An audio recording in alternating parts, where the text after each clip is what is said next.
hopefully you've all had a chance to do what I've done and make a cup of tea and do anything else that you needed to do. We've had quite a lot of questions come through in the chat box. I was just reflecting whilst I was making my cup of tea on how this would normally be the time where we all mill around, have a chat, and have a cup of tea together, and how much I miss that. As wonderful as it is being together on Zoom, you do miss that feeling of just having a chat with each other.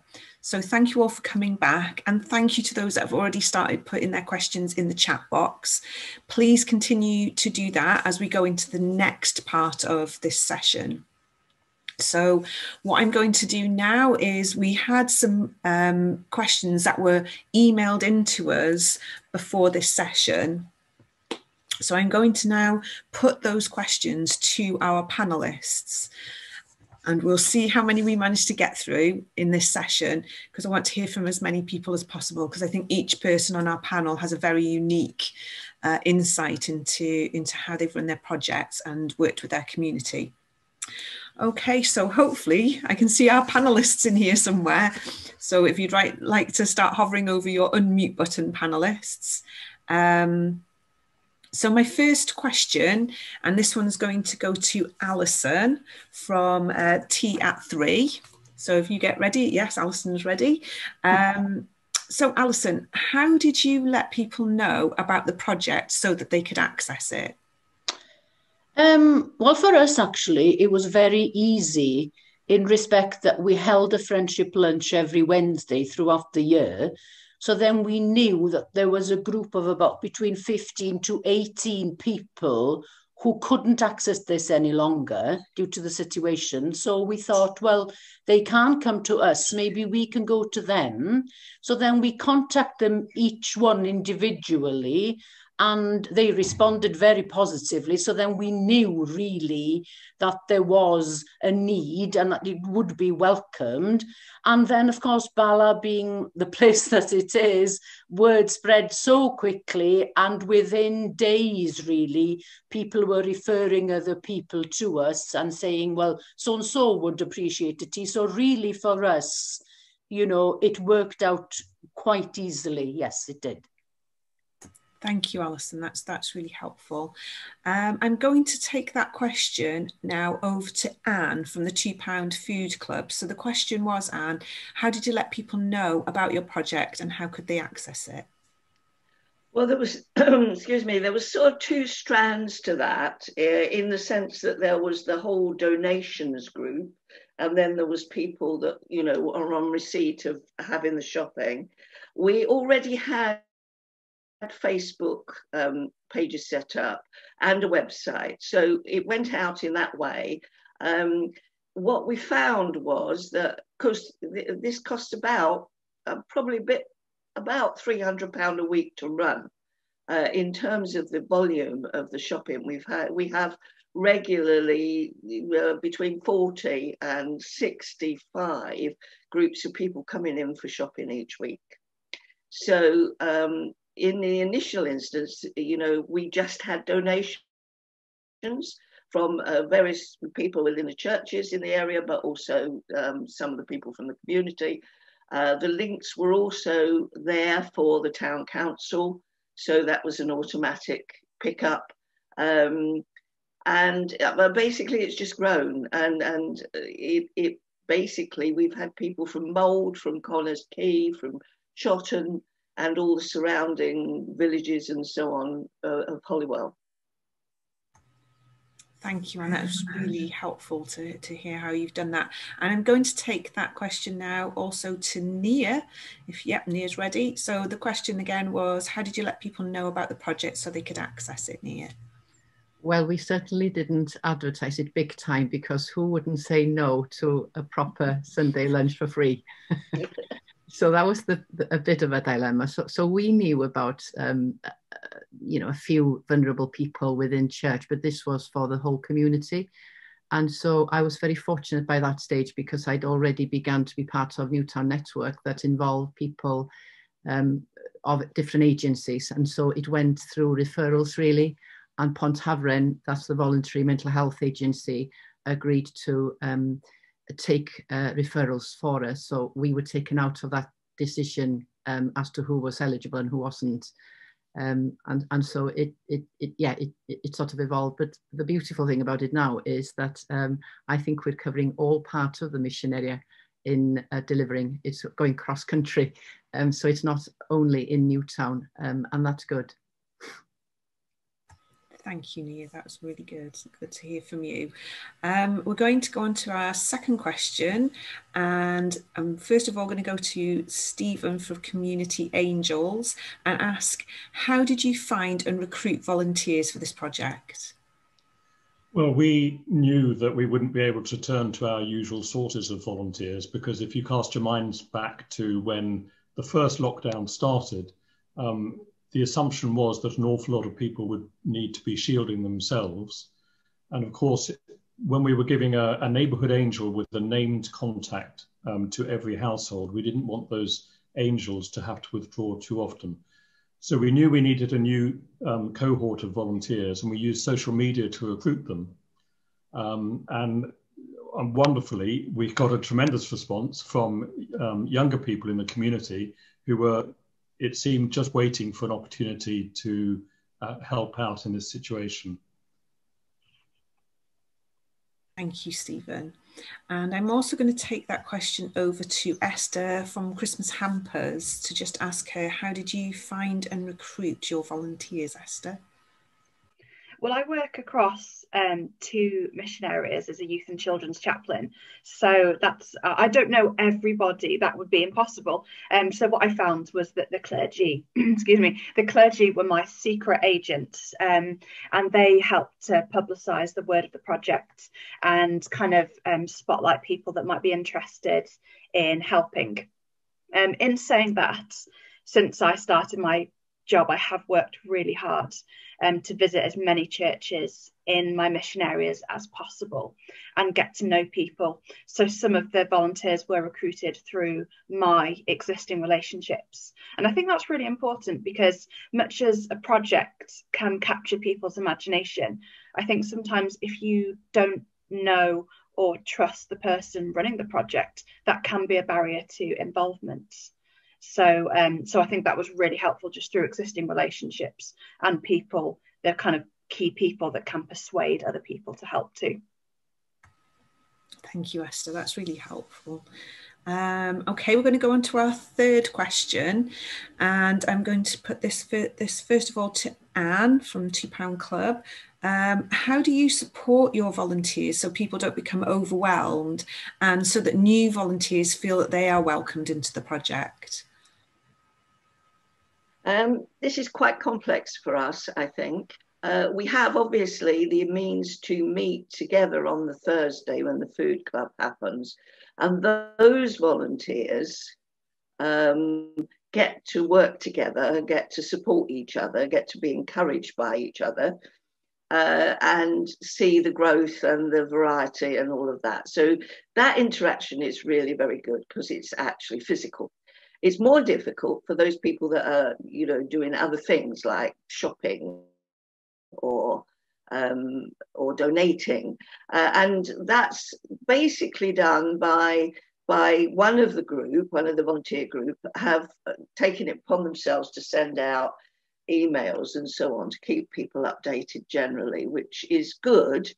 I mean, if we were doing this again, when I started out, I was the only cleric, and of course Catherine's joined me and Dominic's joined since then, which has been brilliant. If I was doing this again, I think I'd have a greater group of volunteers to start with, or as we went along. There was other people involved, but they've gone back to work and so on. I think at that point I needed a bit more. It's a learning arc, this, and yeah, we could have done it better, or at least I feel I could have made better decisions. Let's put it that way. Although, to be fair, I don't think when you started this, you realised that almost a year later you'd still be doing this. So thank you for your honesty. I'm also going to take that question over to Stephen, because of the sort of community angels aspects. I can imagine it could be quite a quite a challenging project for people to be involved in. So how do you make sure that your volunteers feel supported and they don't feel overwhelmed, and that new volunteers can come in? Yeah, we thought that the support for the angels was really important, both so that they weren't thrown by the requests that might come into them, but also so that they didn't try and embark on things that actually should have been referred to somewhere more specialist or more professional help. So what we did was make sure that, firstly, there was a lot of documentation that the angels could refer to on a shared drive, and we put the key items in place as soon as the angels started. And that gave advice on shopping, prescriptions, things that you could, how to respond to requests, and things that you could need to pass on to somebody else. We then put in place support for the angels themselves. We used the town council for this. We recruited the town councillors to be a support network for the angels. So each town councillor would support 3 or 4 of the angels. That meant that the angels had somewhere they could refer up to if they weren't sure. And they also had a regular contact who would check how they were doing. And then those support counsellors could refer to the key admin group, which was just 3 of us. And between us, we had a wide range of experience and expertise and contacts, crucially, that we could take advice from or refer things onto. So our aim really was that nobody should either be overwhelmed or should feel obliged to embark on something that they weren't totally sure that they could meet. That's an excellent answer. It sounds like you had a well structured network of people. As a sort of follow-up question to that that's been coming through on the chat, did you have to DBS check your community angels? No, we didn't, because from the outset, one of the rules was that no angel was going into anybody else's house. Yeah. So things were coming by phone or email. Shopping angels had an arrangement for delivering shopping or prescriptions, but we did take advice from the Paris Association of Voluntary Organisations specifically on this, because obviously, you know, this is an issue that we must be very careful to comply with, and we followed their advice absolutely. Oh, that's really helpful. Thank you, Stephen, because I think that's something that does worry people quite a lot, doesn't it? But yeah, as you say, people were not doing anything in other people's homes, and they weren't offering any personal care or anything. So thank you. Okay, so we're going to go on to our next question, which I'm going to come to Esther from Community Hampers for, which is, where did you find the funding for your project, and did any organisations donate any items or money to your project? Okay, so my funding came mainly from 2 sources, from the Diocesan Emergency Coronavirus Grants. That was incredibly helpful. And also from very generous offerings from people in the congregations. And the way that I did that was I had people pay, if they wanted to donate, I had them pay into the mission area bank accounts with the reference Christmas hamper project, so that money could easily be tracked. If I was to do it again, I would also consider applying to the Moondance Foundation, who look at transformational social justice across Wales and give grants for projects like this. So there's all sorts of organisations that you can look into. In terms of free donations, we didn't get any free donations. We only had a 10-day turnaround for this project, so there wasn't a lot of time to negotiate things like that. However, our volunteers and clergy did manage to negotiate some really good deals on things like body shop treats, bulk buying, I think 60 boxes of cereal from Tesco's. I think we got a really good deal on that as well. So that was fantastic. If in the future, if I had more time, I would want to get more local businesses involved to promote them as much for them, but also for them to feel that they're getting involved in the wider mission of the church, not feeling that they have to be or part of our church community before getting involved in mission, if that makes sense. Yeah, that's really helpful. Thank you, Esther. I think yeah, 10 days doesn't give you an awful lot of time I don't recommend only giving yourself 10 days. Don't do it in 10 days. That's top tip. I'm also going to go to Nia and ask her that question. How did you find the funding for your project? And did any organisations donate items or money to your project, Nia? Yeah, we started with 0. We had nothing other than, obviously, you know, going to church and taking some money out of our own account, which is the place to start. And so obviously applied to the diocese, and I think we had £1,000 grant initially. And then because of my connection with Newtown Network, grants were coming in for COVID emergency. So we accessed it. We had access to some of that money. But since people send me little notes to say, apply for this, apply for that, we've just had a very generous grant from Moondance of 2,500. We've got, I'm not going to say too much because I've got my finger in for £1,000 grant from the diocese. But I will be honest. We've got Rotary supporting us. A bag of potato will arrive every so often, or some vegetables will arrive, and people are really good. But what's touched me more than anything is people in the community donating. And the last was actually after the virtual service, and I'd made a little appeal. A girl I married and lives away said that she wanted to purchase or pay for 10 lunches per Sunday, and things like that just get me. It just makes it all very worthwhile. Yeah, it's wonderful, isn't it? How when you give people an opportunity to be generous, how many people want to step up. And I think sometimes people don't feel like they can do an awful lot because of their own circumstances, but if they can donate, then at least they're still part of that project and part of your community. Thank you so much, Nia. Okay, we're going to go on to our next question. And I'm going to go to Stephen from Community Angels again for this one. How did you manage the finances for the project? So, for example, I think with the Community Angels, you were having to take money to pay for items for people. So how did you manage that?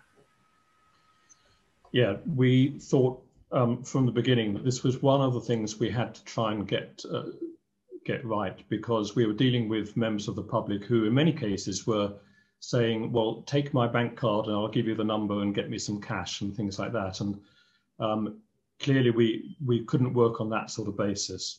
So we ring-fenced the transaction side of things to the coordinator of our shopping angel function. There were no financial transactions outside the shopping angels. He had a dedicated terminal that could be used through a phone, and that he was able to use socially distancing so people could actually pay for services at their door at a 2-meter distance. In terms of where we actually housed our own finances, we've used very little money on this project, and we've received grants for community support, which have come ultimately from Welsh Government. We went to the town council and said, look, we don't want to open our own bank account. Can we house this in yours and account for it? And their accounting principles and their audit will make sure that it's properly accounted for. So we piggybacked on what was already there, and we restricted the transactions we were carrying out to one particular side of the function, with one person in charge of it and able to make sure that there were proper protocols in place. And again, we provided for all the angels guidance in the shared drive to make sure that people weren't, with the best of intentions, going down a route which might have been regarded as risky from either side. It's always very difficult, isn't it, when you're trying to deal with funding and money and things like that. But it sounds like you managed to get a really good, smoothly run project. And you mentioned there that you had an area that your angels could go into. They had lots of policies and procedures there. So I'm assuming that really helped people to know if they weren't sure about something, they had a place that they could just go to and look online. Yeah, we thought that was really important, and you know, I'm happy to share access to that. We shared that documentation with quite a lot of other similar community support groups in the neighbourhood. We thought there's no point to not being open about what we've been able to provide if people wanted to make use of it. Thank you. That's very generous. Thank you so much. I'm also going to take that question to Anne, because you mentioned in your film, Anne, that you set up a Starling bank account in 2 weeks.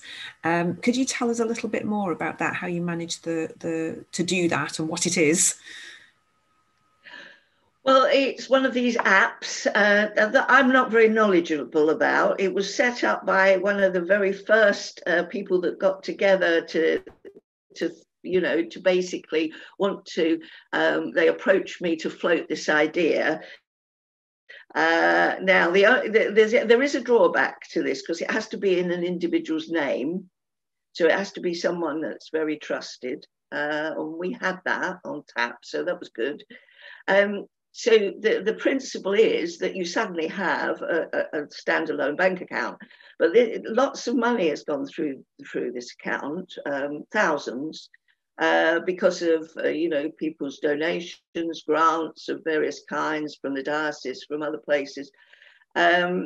So there is a real need to be able to have an audit trail. So that was all set up about how the shopping was done and so on. I had a particular concern, because I used to be an accountant, that we had to be able to prove that all the money that came in was actually spent on what we said. So it was spent on shopping. So a way of doing that is to engage with someone who can make a donation that actually is not, they are not personally requiring us to account for it. So it's if you like, undesignated money.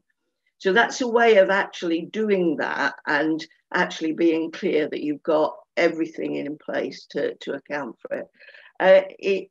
It makes it more complicated with the kind of project we had, because the nature, I mean, when we started, we were going to go for 3 months, and it's just extended and extended. So monetarily, it's been quite large for something like this.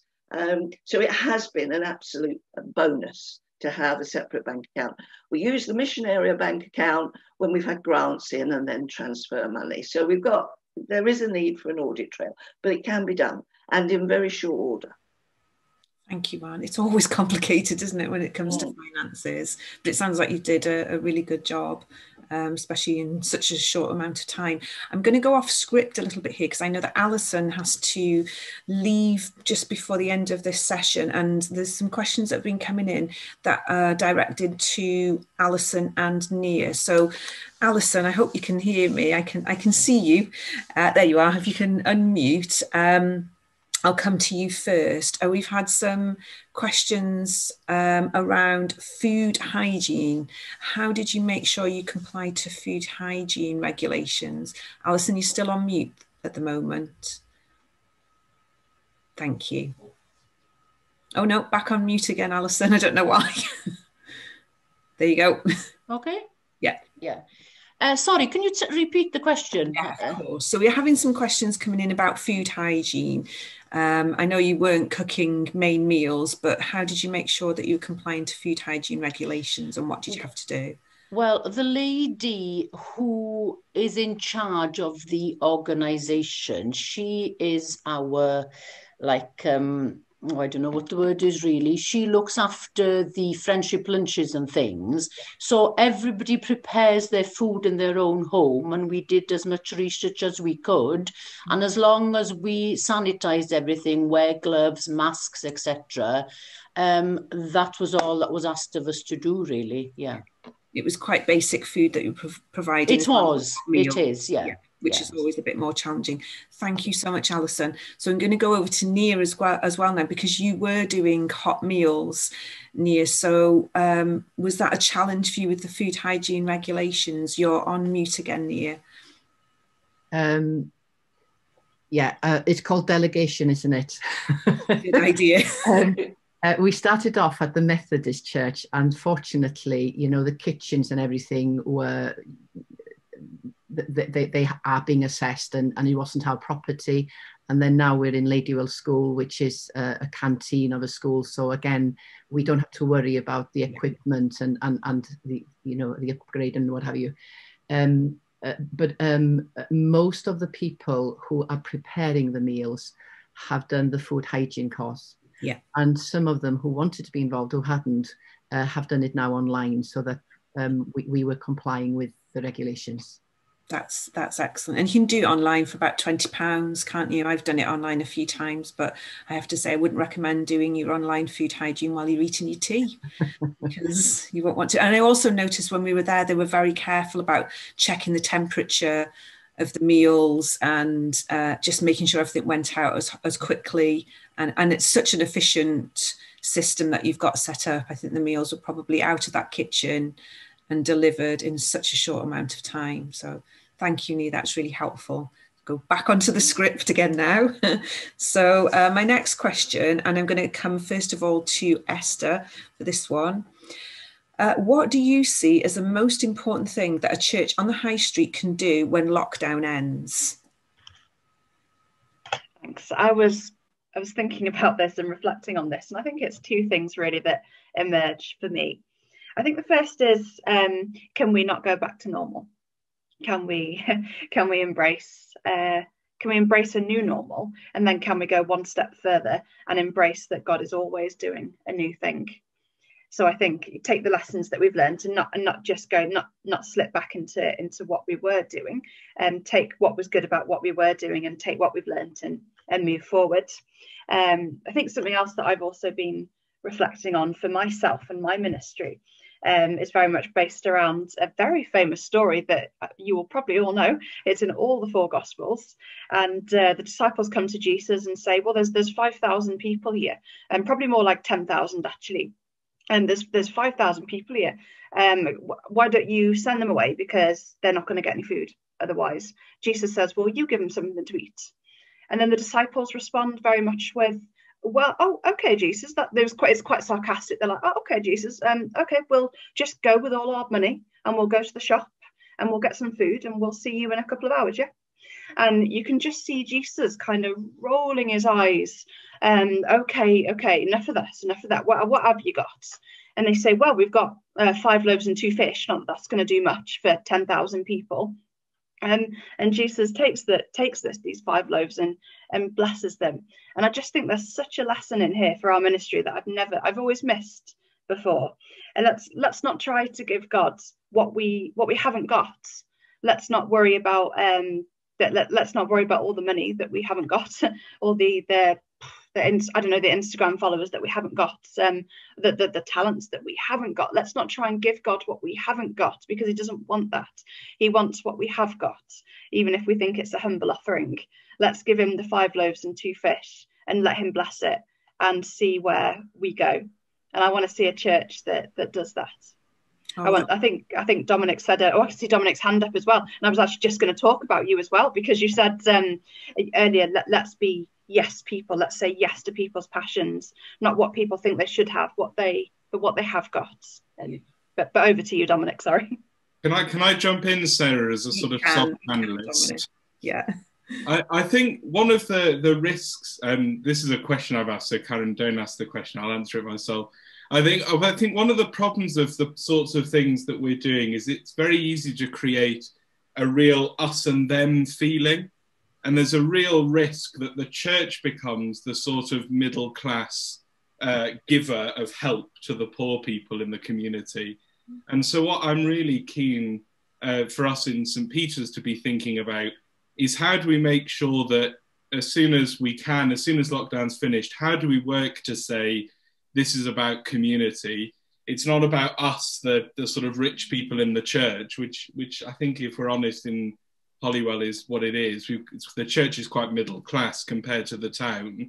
It's not about us handing out support to them, but about us working together as a community.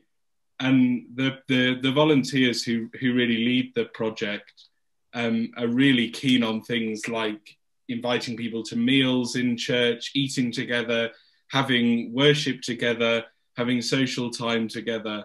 Because I think one of the most important things that I don't want us to get stuck in is a sense of us and them. I mean, I think we do a reasonable job, and that sense of people bringing stuff and us sharing it out is a big part of that.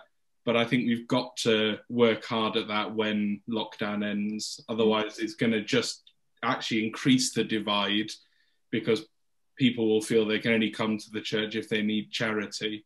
I think that's always a challenge, isn't it? Thank you, Dominic. That is always a challenge to sorry, Esther, you wanted to come in. I was just going to say, I'm so glad that Dom mentioned that, because you know, in John's Gospel, the 5 loaves and 2 fish come from a little boy, and the Bible says they're barley loaves. It makes a point of saying they're barley loaves, and that was the bread that the kind of the people that weren't as well off would eat barley loaves.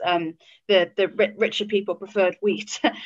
So this what came to Jesus, the 5 loaves and 2 fish, really did come from the people that he was telling the disciples to feed. It didn't come from the disciples. They didn't magic it up. They asked, what have the people got? And Jesus blessed that. And so I really think that what Dominic said is a beautiful illustration of that. Thank you both so much. And to hear you speak with such passion is, I think, really important. I'm also going to take that question over to Stephen. I'm going to ask the question again. So what do you see as the most important thing a church on the high street could do when lockdown ends, Stephen? Well, I think I'd share Esther's view that the most important thing is not to go back to where we were before, saying, what can we do to get people into church? Because people are where they are, so let's partner with them in that. I think there's a huge lesson about how much people enjoy serving other people. Yeah. And we found people in the community who'd not been involved in any volunteering before, but really welcomed that opportunity and found a lot of personal blessing and personal satisfaction in being part of it. I do think, you know, what's been said about not being the church offering the good works to the community is really important. So we're going to be working in partnership with all sorts of groups and individuals, rather than being the church providing services for people who are particularly needy. And I think that's got to include being willing to hand over a measure of control. Someone said delegate and delegate, and why not? Because if people have the skills, then they're going to do something better than well-meaning enthusiasm. So I think those are all positives for the future. And the other thing I think has come out of all these projects, that actually in relatively small communities, which most of ours are, even relatively small work actually makes quite a difference. That is such an important message, I think, Stephen. I think we can often feel like, oh, I'm just one person, or I'm just a very small group of people. But you can see from these projects, a small group of people can do a huge amount, and it's certainly better than doing nothing. So I'm just going to ask that question as well to Barbara. I will just ask it again. So what do you see, Barbara, as the most important thing a church on the high street could do when lockdown ends, which is hopefully soon? I think as well, I echo what Esther and Dom said about it, and moving on and not going back to where we were before, but embracing the new way of doing church. And it's not about them coming to us, but us getting out there in the community and being disciples in the community, and building up on the projects that we've got in the community more. So, yeah. Oh, that's wonderful. Thank you, Barbara. And it is so important, isn't it, to get to know our communities. And I think this sort of encompasses what Dominic and Esther and Stephen says, finding out what the real need is, and then how we can be part of that solution. Okay, so I'm going to go off the list again, just to cause confusion for our panelists. I'm going to come to Alison and ask her a question, and then on to Esther about it as well. So Alison, how did you identify people? Because I remember you mentioned in the film that although you started with the project with people that came to the food club, the Sunday food session, how did you identify other people in your community so that people didn't feel that they were missing out, or that no one felt offended that they weren't chosen to receive a tea? Well, I think, the people who came to the friendship lunch on Wednesday, none of those people were actual church people. They're community members who came not just for the food, but to socialize, really. So then when we contacted them, we asked them, do you know of anybody else who might value this? Yeah. So then they recommended somebody, and as soon as the ball gets rolling, we've got names coming from everywhere, really. Now, it's true to say that we do ring people who have been referred by a friend or a relative who decide that they don't want the tea because they feel maybe that, in one instance, somebody said to me, I think there are more deserving people, and she was 94 herself. So it's just a case of, I don't think, we take on board anybody who wants or is referred to us. And if they are happy to accept the tea, then we give them a date, and then, the tea is delivered to them.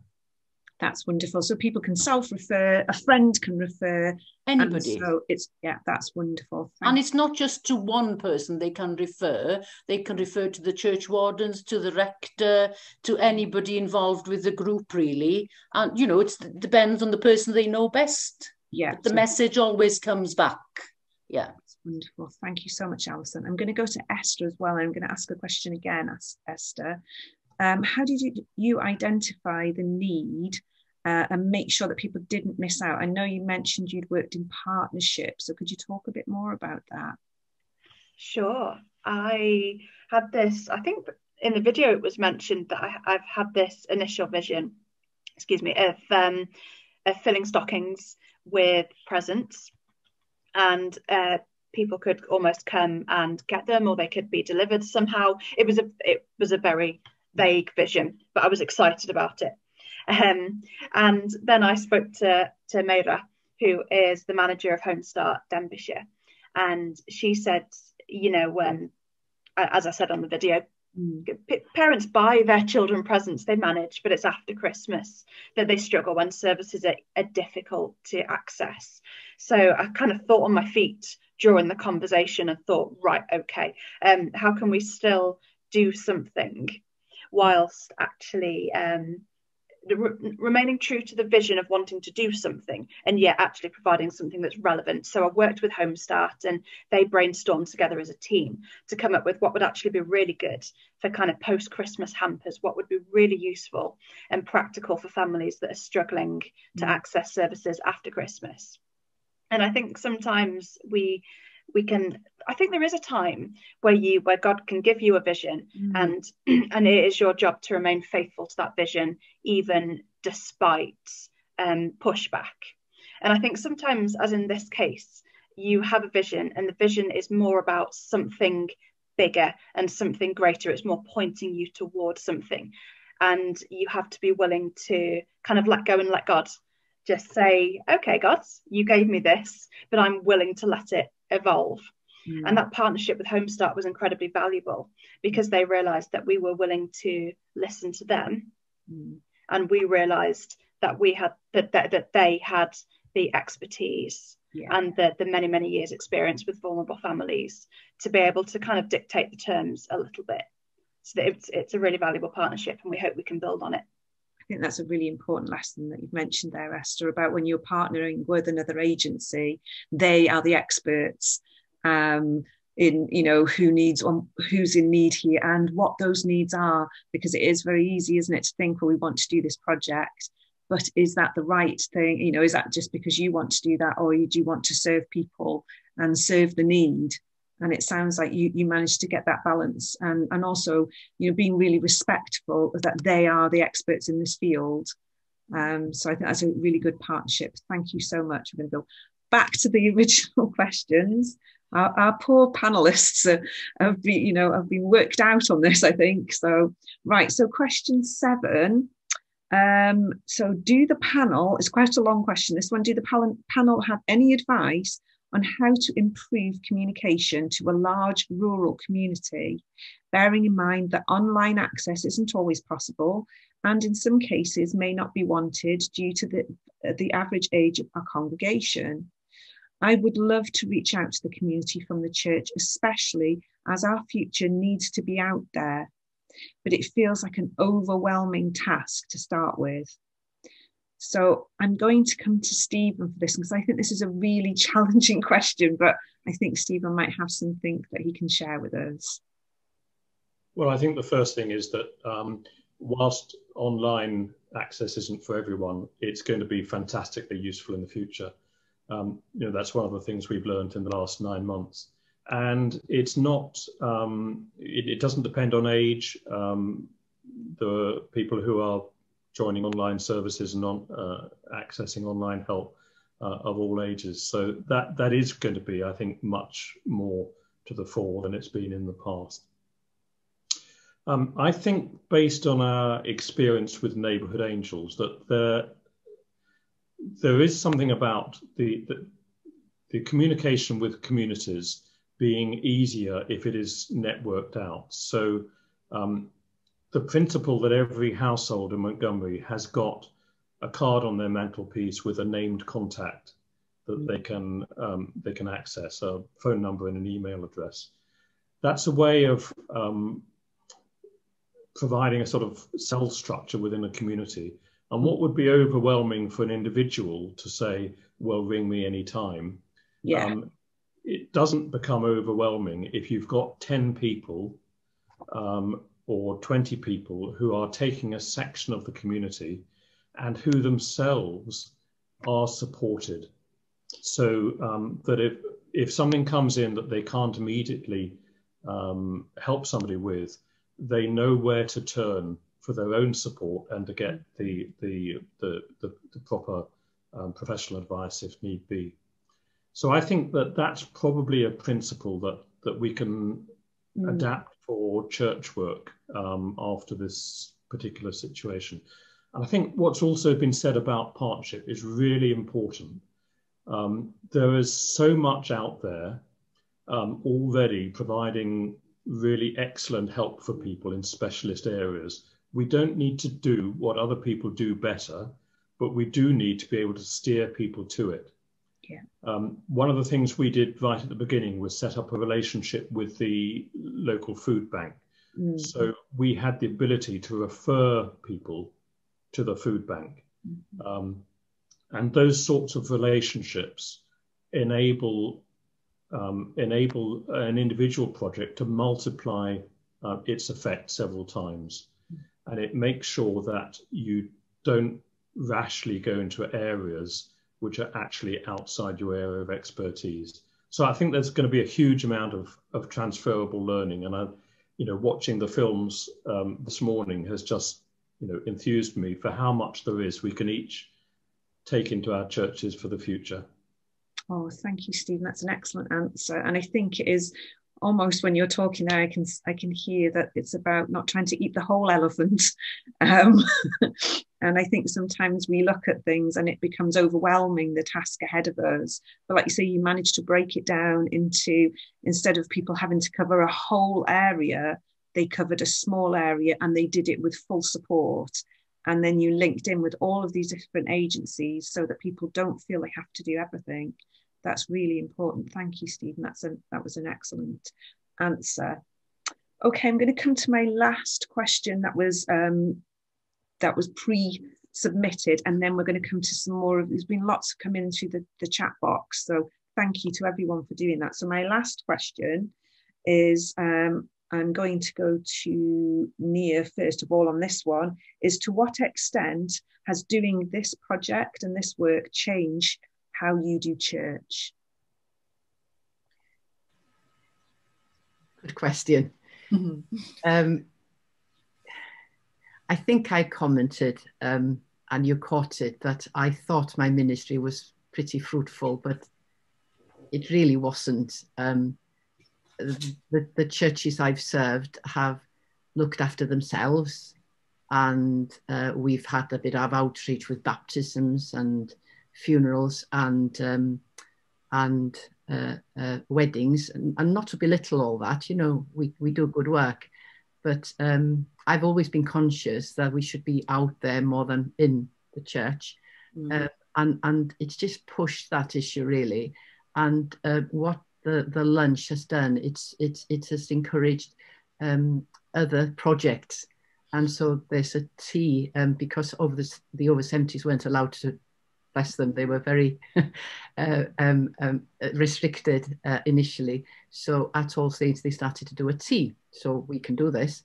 And Aberhavisp is one of the smaller churches in the rural area, and they started doing teas. And another church, after a missionary conference meeting yesterday, I encouraged them to be thinking that they could do teas, because actually these visits are taking us to people who are not non-church. They may never come to church, but they will respect who we are for what we are. And what are we meant to be at the end of the day? Are we meant to be a worshipping community, or are we meant to be people serving?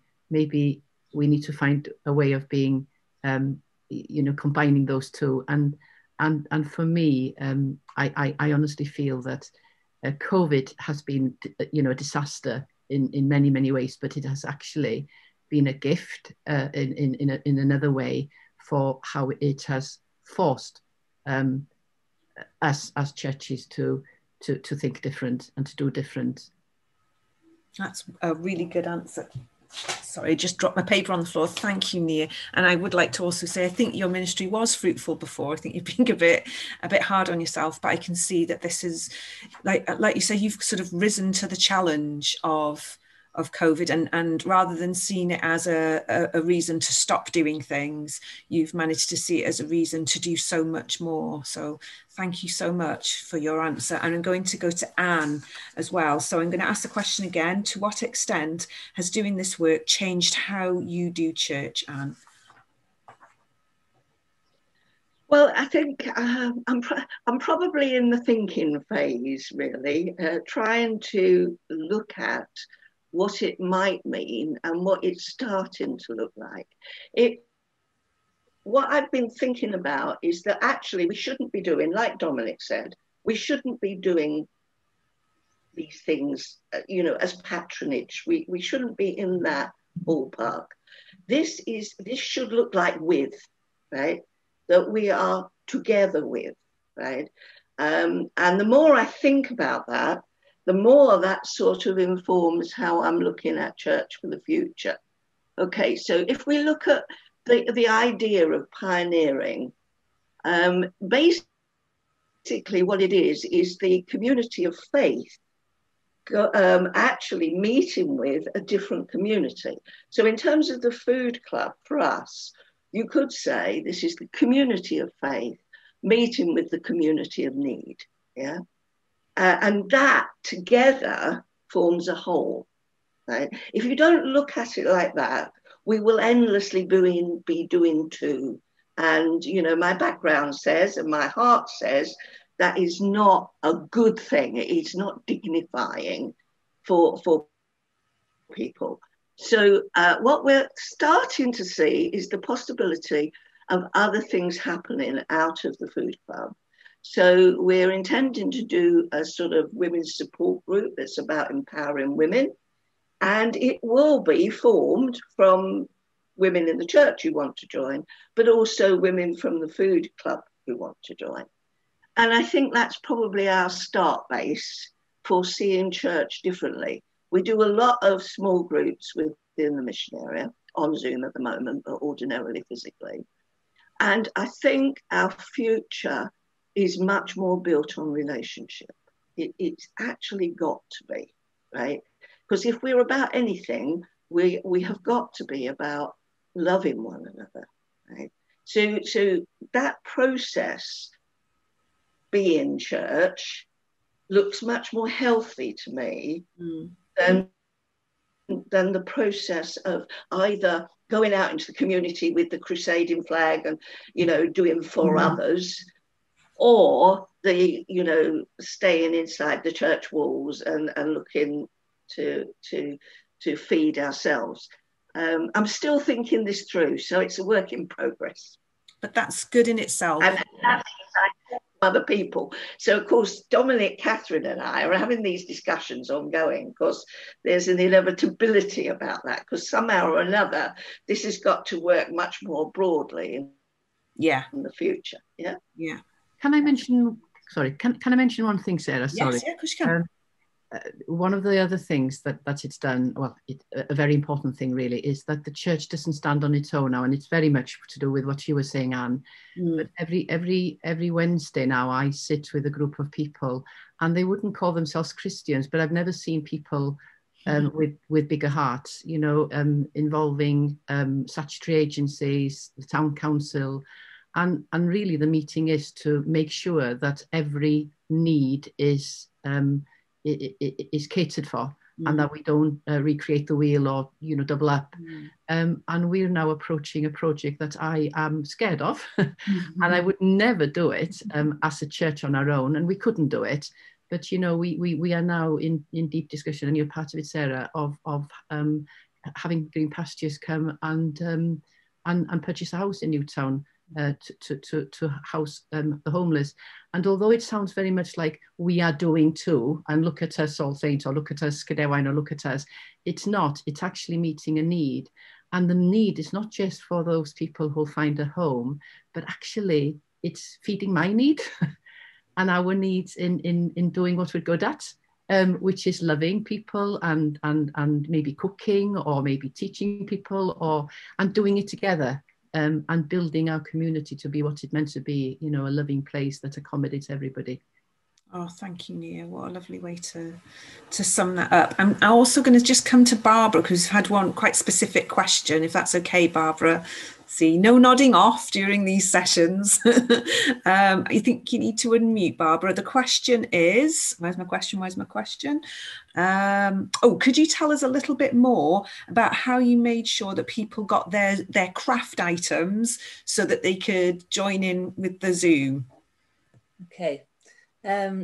Basically, I just went around delivering the craft items. For the small period that we were in church, they collected them on the Sunday, but mainly I just delivered them, dropped them at the door, knocked and ran away. No, just step back and let it safely deliver to them. That's brilliant. Thank you, Barbara. We've only got a few minutes left, really, and I've got the loads of questions have been coming through. I'm really, really sorry if your question hasn't been asked or answered. Thankfully, all of the panelists today will be allowing me to send out their email addresses, so you can always put some of your questions to them or email me. I'm happy to answer questions too. I've been trying to hold back today, but there's one question that I really want to put to any of you that feel you want to answer this. As church leaders, how do you inspire or give your people a vision in which to engage with? Would anybody like to chip in? I'll say something briefly, because I was very sympathetically edited in Karen's editing of the video, because I was quite derogatory about clergy, myself included. I think clergy especially tend to be the blockage in these things. I remember as a layperson going, you'd finish the Eucharist, go in peace to love and serve the Lord, and then you'd go and speak to the vicar afterwards and say, I've got this passion, I've got this vision, I've got this idea. And the first response was almost always, you maybe will take it to the, you know. So I think my first thing would be, actually, the vision is probably there. The passion is probably there. We just need to be better at saying yes and encouraging other people to follow it. That's all from me.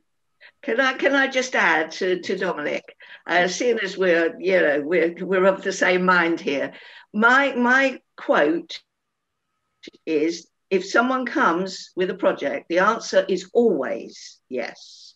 Now, it might not turn out to be what that person started with in the end, but the answer is always yes. And you start from that point and work outwards. That means that we have got within the diocese incredible gifts and skills and commitment and vision. We do the whole thing, when we close down and say, oh dear, we're living in fear, it's not the way to be. Thank you, Anna. And I think that's so relevant at the moment, isn't it? Is that, there are things we can do, and especially when people come to you with something that they feel passionate about. And I think, like Esther said, you don't always end up doing the thing that you set out to do, and not because the thing wasn't a good idea, but because you realised it needed to be adapted. But like you say, it was still a yes, but sometimes you just need to slightly change it. So I'm just going to close with one final quick question, if we can. And that is, and any of you that want to answer this can come in. How did you deal with setbacks that happened along the way? And how do you see your project developing into the future? I think that's really important, the setbacks thing. How do you deal with things when they don't go the way you think they're going to? Anyone would like to come in on that? Stephen, I can see you're unmuted. Yeah, I think those two questions in a way go together, because we've been thinking, well, what happens after COVID in respect of Neighbourhood Angels? And we floated with the community, continuing with something like it in normal times, a community support network. And there was absolutely no take-up of interest in that. And reflecting on that, I think, well, actually, we've got to be prepared to let projects finish as well as start projects. So there is something about letting things go when they've had their time. And, they may re-emerge in a different form or they may not. But, it's always easier to start things than to finish them. And to have the courage to finish something can sometimes be a grace. Oh, I think that's so important. Thank you for saying that, Stephen. I think it can be very difficult when we feel so passionate about something to think that we need to keep it going. But yeah, you can't start anything new if you're holding on to the past, can you? So is there anyone else? I'm trying to check on my screen if anyone else would like. Yes, Esther. Yes. I just wanted to say I thought what Stephen said was absolutely spot on. It takes courage to admit that you don't know if something will even carry on. And I think for me in the Christmas hamper project, it may lead further to other things. We're thinking about doing Easter hampers now, which is great. But actually there's a sense that we don't know where it's going to lead. And that doesn't matter. I think a lot of the time we want to be strategic and we want to be productive. Certainly this is me. And we want to know where things are going so we can get a plan together. But I think it's having courage to step back and let the Holy Spirit do that work. And sometimes that work will continue and go to areas you never dreamed. And sometimes, as Stephen said, it will stop. And that's okay, because it stops to make way for something else. Oh, thank you so much, Esther. And I think we're going to have to wrap up now. I think we could have gone on for the questions are just coming in, which was like sort of when I was sort of worrying about this at 2 o'clock in the morning, was my worst nightmare, is that no one would ask any questions, when in reality people have asked so many questions, which makes me feel like this was a very important session to hold. And I want to say to all of you that have attended today, thank you so much for coming, because it tells me straight away there's a real interest and a real heart and a passion for doing this work. But thank you also to all of our panelists to just, for just being here today. They're doing all of this on top of everything else that they're already doing, because they want to share their vision and their passion and their skills and knowledge with everyone else. And that's such a valuable resource. And I think a few people have said here today, we have so much that we can give. We have abundance, but I think sometimes it's easy to think that we don't, especially during difficult times. So later in the week, or probably next week maybe, I will send out the recording of this session. You will also all receive the films that our wonderful Karen Maurice, who doesn't want me to say this, but thank you to Karen Maurice, because she edited them so wonderfully and cut out some quite strange things that may have happened during filming. So yeah, thank you so much for that. That information will go out. Please share it with other people, watch them again, feel inspired. As I said earlier, our panelists have kindly said that I can send their email out. So if you do have anything specific about a project that you'd like to ask, that might be the place to do it, but you can always come to me as well. And thank you to all our panelists for not just what you've done here today, but for everything you've done in your communities during what's been a very challenging time. And you've done it with such kindness and caring, and you've really shown communities what church is.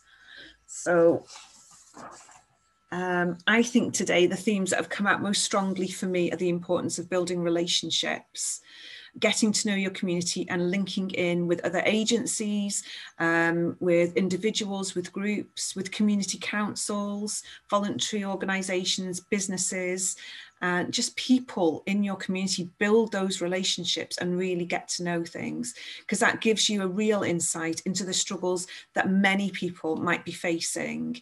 And also it helps us to find those gaps and see what it is that we should be providing. And I think the most important thing that's come through is that no matter what is happening, no matter what your beliefs are, that the church will always be there. And that all of our panelists here today have shown their faith through their action, and they've loved their communities in good times, but also in these very difficult times.